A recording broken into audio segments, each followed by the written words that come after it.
Esse é o Ancapsu e nós vamos falar agora sobre a dificuldade da geração Z de arrumar emprego, segundo o senhor João Pereira Coutinho. Eu confesso para você que eu discordo da posição dele aqui, tá?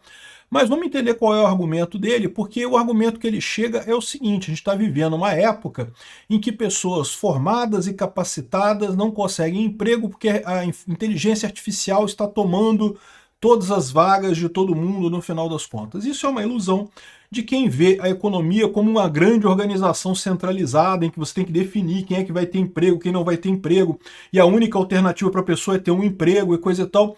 E o que a gente está vendo acontecer é exatamente o contrário. Os jovens não querem emprego, esquece esse negócio de emprego. Emprego é coisa da sua geração, o seu João Pereira Coutinho. Não existe mais isso hoje, nunca existiu, já há muito tempo, já é uma besteira esse negócio de emprego há muito tempo, né? Então, a questão toda é você ter uma maneira de ganhar a vida. Isso eu concordo, as pessoas precisam ter uma maneira de ganhar a vida, né? Mas enfim, o que ele coloca aqui é que sempre que aconteceu essa história, assim, sempre teve desempregado nas classes menos capacitadas, né? Mas quando você começa a ter desempregados no pessoal que tem uma boa capacitação, médicos desempregados, advogados desempregados e coisa e tal, a tese que ele coloca no artigo dele aqui é que sempre que você tem essa situação, você acaba tendo revoluções do mundo e coisa e tal, e que, portanto, estaríamos vivendo uma revolução. E eu concordo que nós estamos vivendo uma revolução. Estamos vivendo essa revolução. Mas é uma revolução diferente de muitas revoluções no passado, porque justamente é a revolução da informação que está realmente mudando o mundo. Vamos entender esse caso aqui. Essa notícia foi sugerida por É Isso Aí, Bate nos Bolsonaristas, Xandão e várias outras pessoas. Obrigado aí ao pessoal que sugeriu notícias lá no nosso site, no visãolibertaria.com. E obrigado a você que está assistindo o nosso vídeo. Se você gosta do nosso conteúdo, por favor, deixe o seu like e se inscreva aqui no canal, né? Pois bem, eu entendo que as pessoas têm mesmo essa predileção, vamos dizer assim, por uma chamada vida organizada. O que é vida organizada? Ah, beleza, eu nasci, eu aprendi a andar, aprendi a falar, vou fazer o meu jardim na infância, depois vou fazer minha alfabetização, vou fazer o ensino básico, fazer o ensino médio, fazer o ensino o ensino superior, não, é ensino médio, depois o ensino superior, né, fazer a faculdade, depois eu vou fazer um estágio, depois eu vou trabalhar, depois eu vou ter um emprego, depois eu vou subir de vida, e não sei o que lá, eu vou casar, eu vou ter filho e coisa e tal. As pessoas gostam dessa vida organizada, né? Mas a verdade é que duas coisas. Primeiro, que essa vida organizada, como a gente entende hoje, é uma novidade muito nova no mundo, tá? E ao longo da história do mundo, nunca teve muito isso, né? Foram os governos que forçaram muito a barra com esse negócio de forçar uma educação determinada e coisa e tal. Por um lado, isso foi bom, porque, né, aumentou a quantidade de pessoas com educação no mundo, mas por outro lado criou essa ilusão de que existe um caminho das pedras, que você seguir esse caminho das pedras, se você fizer a faculdade e se formar e coisa e tal, e você vai ter um emprego, vai fazer isso, vai fazer aquilo, o que não é verdade, nunca foi, nunca existiu esse mundo ideológico, esse mundo ideal que o pessoal prega aqui, que havia antes, supostamente, né, e coisa e tal. Enfim, sempre dependeu das pessoas acharem uma posição para elas no mundo. É um desafio, sempre é. Toda geração mais nova enfrenta esse desafio de achar uma posição no mundo para si, né? E sempre envolve um monte de trabalho, um monte de dor de cabeça, um monte de mudança, e para cada geração é diferente, é lógico. A inteligência artificial muda um monte de coisa, não tenha dúvida nenhuma, mas dizer que isso gera uma revolução, não acho provável. Aqui, olha só. Má sorte ter nascido entre 97 e 2012.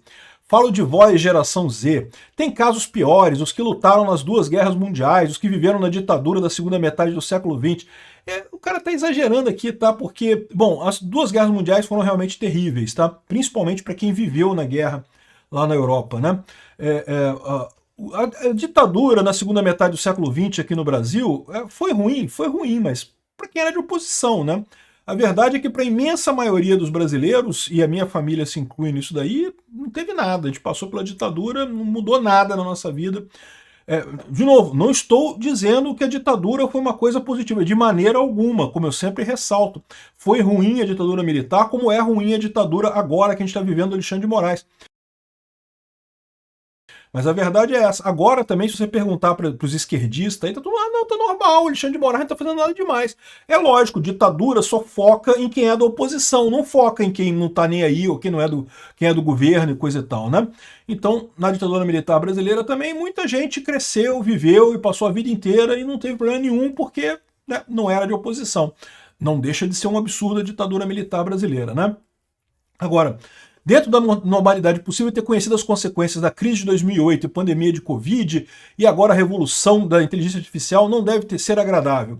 Eu diria que a crise de 2008 foi muito ruim, não tenha dúvida, mas sempre teve crise também. Teve crise em 89, teve crise em 98, sempre tem uma crise econômica. Daqui a pouco vai ter outra crise econômica. Isso aí também não é um privilégio do pessoal da geração Z, não. A pandemia de Covid não foi o problema foram as medidas absurdas tomadas pelos governos por conta da pandemia da Covid. Concordo que isso foi realmente traumático no final das contas, né?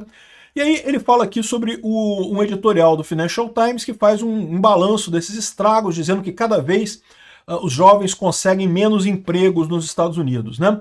A terceirização de serviços para fora do Ocidente, aumento de número de graduados é outra. Hoje em dia é muito mais fácil você ter uma educação de nível superior, você ter uma formação, né, ser bacharel de alguma coisa, e aparentemente não tem emprego para essas pessoas, né? Ele diz aqui, ó, por que contratar humanos se o algoritmo faz tudo certinho e sem salário e coisa e tal, né? Parece o cara está repetindo aqui o argumento do pessoal da Revolução Industrial. Para que contratar tecelões se os teares manuais fazem tudo certinho e muito melhor e mais barato, né? Pois é, mas é o mesmo argumento, o que aconteceu da outra vez, não muda nada. A história da humanidade é uma história de mudança na forma de trabalho. Cada geração é diferente. A geração que chega aí vai ter que encontrar o seu caminho do mundo e vai encontrar. Olha só, a raça humana tem milhões de anos, milhões de anos. O pessoal tende a achar que o que a gente está vivendo hoje é muito excepcional e coisa e tal. Eu acho que não. Teve a geração humana 70 mil anos antes de Cristo, que passou pela explosão do vulcão lá na Indonésia e quase acabou com a raça humana e não sei o que lá, e coisa. Foi muito mais difícil para eles do que é hoje em dia. Não, os nossos problemas... A gente tem problema, toda geração tem dificuldade, mas não é nada excepcional, não é nada absurdo, né? E aí o que eles falam aqui é o seguinte, olha só, o meu problema, assim, ele reconhece, que eu admito que sim, essa é a história da humanidade, novas profissões que ainda nem existem. Cocheiros, acendedores de lampiões e telefonistas, o cemitério das profissões é vasto. Então, eu concordo, tá aí, é isso aí. Vão haver novas profissões para o futuro, as pessoas vão fazer outras coisas, né? Aí o que ele fala aqui é o seguinte, o meu problema é com o meio do caminho, né? O problema é que a gente vai fazer com jovens qualificados vivendo no limbo do desemprego. Eles vão criar as profissões deles, vão criar essa próxima leva de profissões. É isso que sempre acontece. Se você tem pessoas bem capacitadas, com estudo, com capacitação, elas vão inventar alguma coisa, vão criar um negócio, vão fazer alguma coisa na internet, vão virar influencer da internet, olha que coisa, né? Jovens qualificados vivendo no limbo do desemprego. Onde já vimos isso? Ele fala aqui dos revolucionários de 1848 e também de 1789, da Revolução Francesa e não sei o que lá, 1917, 1933, com Hitler, com Lenin, dizendo que quando você tem desemprego, você tem revolução e não sei o que lá e coisa e tal. E eu acho que uma coisa é o contrário da outra, tá? Eu acho que o que causa o desemprego é, mais uma vez, a má alocação de recursos pelo governo que leva à ineficiência econômica e gera as duas coisas, o desemprego e a revolução. Não é que a revolução seja por causa do desemprego, até porque gente desempregada consegue fazer muito pouca coisa da vida, né? E de novo, o ser humano, se ele está desempregado e quer correr atrás, ele sempre acha o que fazer, sempre se cria novos serviços, novas formas de você se inserir na economia, né? É o que eu falo para vocês, a economia é a forma de você alocar recursos. Como que você aloca recursos da maneira mais eficiente possível.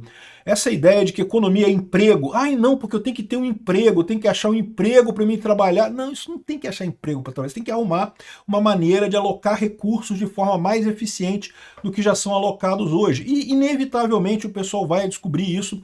E a história humana é a história da cópia, né? Alguém vai fazer uma coisa que dá certo, as pessoas vão lá e copiam essa pessoa que fez algo que deu certo, e daí você criou uma nova profissão, você gerou uma nova forma de alocar recursos da maneira adequada na economia. O que eu acho que ele está tomando errado aqui é que ele acha que o pessoal desempregado que causa a revolução. A minha visão é diferente. O que causa a revolução é a mesma coisa que causa pessoas desempregadas. Agora, Nós estamos vendo esse fenômeno neste momento? Estamos sim, de fato, existe uma ineficiência muito grande, principalmente com a esquerda morrendo, a esquerda que sempre optou pelo planejamento central através de estruturas hierárquicas muito grandes. Como você tem informação descentralizada e distribuída agora, o custo de transação cai muito, você tem agora essas estruturas hierárquicas muito grandes se tornam totalmente antieconômicas, né? Então você tem mais uma vez o problema que levou ao desemprego e à Revolução Francesa e as outras revoluções que você teve aí no histórico do mundo, né? Que é justamente desperdício de recursos, ineficiência econômica. E, no final das contas, o pessoal coloca aqui que só 57% apoiam a democracia. Ai, que perigo! O pessoal vai querer a ditadura e não sei o que lá. E bom, vocês sabem a minha visão da coisa. Eu acho que a gente vai caminhar para a sociedade de leis privadas, né? Sociedade de leis privadas não é ditadura e não é democracia. É uma outra coisa, uma terceira coisa totalmente diferente e que funciona muito bem e que nós já estamos caminhando para ela, né? A sociedade de leis privadas, eu tenho um vídeo explicando o que é isso lá no canal Ancapsu Classic. É uma proposta libertária do Hans Hermann Hoppe, justamente falando sobre como é que você poderia gerir a questão da segurança, né? Porque o governo, em tese, o principal trabalho que um governo fornece, o principal serviço que um governo fornece é a segurança para as pessoas. Mas por que não terceirizar isso, não fazer empresas de segurança privadas? Você tem grandes empresas, a ideia seria alguma coisa tipo assim, aqui no Brasil, imagina que ao invés de você ter que fazer uma eleição para eleger entre Lula e Bolsonaro, você tivesse dois governos independentes, tem o governo do Lula e tem o governo do Bolsonaro. E aí cada brasileiro escolhe. Não, eu quero fazer parte do governo do Bolsonaro, beleza. Então você vai pagar os impostos que o governo do Bolsonaro cobrar, e você, quando precisar de alguma coisa do governo, você vai pedir essa coisa para o governo Bolsonaro. E a mesma coisa do lado do Lula, né? Se você prefere, por exemplo, eu posso imaginar, eu não sei como é que seria isso na prática, mas o Lula diz que adora, né, dar financiamento para jovens e construção habitacional e não sei o que lá. Então eu imagino que quem for para o governo do Lula vai ter muito mais benesses, né, muito mais serviços prestados pelo governo, porém vai pagar um imposto mais caro, porque essas coisas todas acabam vindo acompanhadas de muita ineficiência. No caso do Bolsonaro, ele promete uma solução mais enxuta. Você teria menos serviços, mas porém, você teria um imposto menor. E aí cada um escolhe o lado que quer. Essa é a ideia da sociedade de leis privadas, que eu acredito é o grande futuro que a gente vai caminhar daqui para frente. Não sei quando que isso vai acontecer, mas já está acontecendo de certa forma.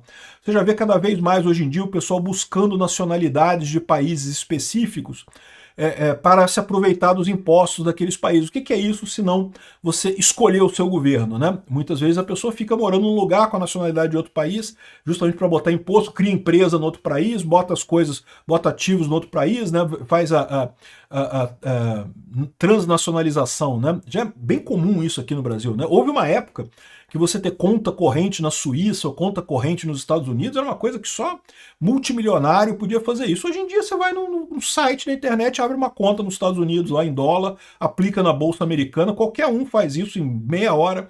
Então, assim, a gente está caminhando para isso, a gente está vivendo num mundo em que você vai escolher a sua nacionalidade. Você vai ter os países como empresas de segurança privada que garantem a sua segurança independente do território, né? Então, assim, eu não vejo como um problema essa falta de emprego aqui, porque essa falta de emprego só atinge a pessoa que tem a expectativa da vida ordenada, da vida, aquele caminhozinho da vida que é uma ilusão, sempre foi, nunca teve isso de uma regra para a vida completa e coisa e tal, né? É uma besteira, não vai conseguir, não vai continuar isso, mas emprego, trabalho, se a pessoa quiser trabalhar, vai conseguir. E os jovens têm percebido isso, não é à toa que os jovens no Brasil não querem CLT, querem trabalhos mais flexíveis e coisa e tal, exatamente porque percebem que esse negócio de emprego, isso é lorota, isso nunca funcionou de verdade.